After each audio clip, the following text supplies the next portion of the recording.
tips to fellow students, whether they're active on sports or other curricular activities? Giovanni, ikaw ano mabibigay mong tips? First, balancing, of course, time, di ba?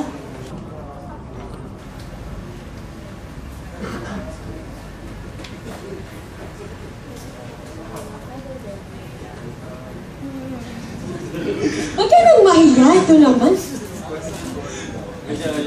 Tips.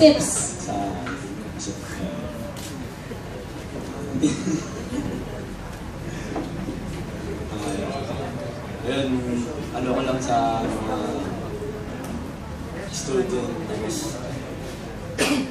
maganda maging mag-smart kasi yung smart kasi nakatulong yan pag may gagawin kang thesis niya. Mabilis yung internet niya. At saka mabilis mag-search yun, sa mga pag anong hanapin mo. Yeah, naghanap ka ng for your thesis. Yes, right. Efficient. Sobrang bilis. I like Giovanni. He doesn't want to waste time. Right?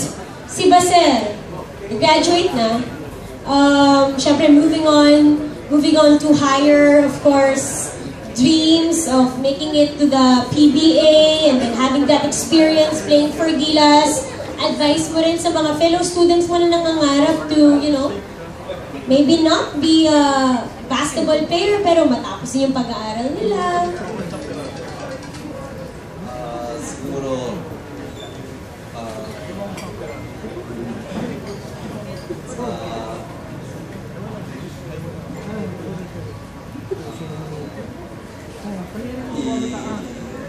siguro maging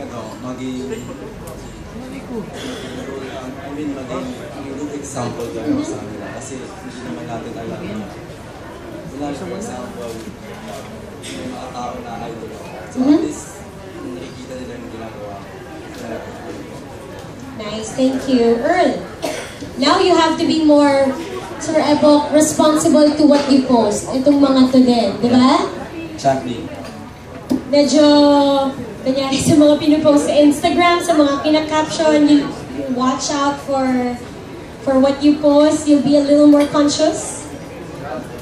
Opo, kailangan bago lang mag-post yung isipin mo muna kung anong ilalagay mo doon kasi minsan nga yung mga nag-idol sa'yo, yung mga magpa-follow sa'yo, tinitignan ka. So, kaya kailangan maging kung anong post mo doon, kaya isang magandang halimbawa sa mga tao para maganda din na isipin na okay ito, magandang role models. Thanks. Ray and Jonathan, your tips maybe to your fellow students for always following you online, yung mga ginagawa ninyo? Mag-aaral lang talaga kasi sabi nga ni Joseph, hindi naman forever ang basketball. Yun, magdasal lang kasi unang-una lahat ng ito dahil naman kay God. So, yun. Thanks, Ray. Jonathan?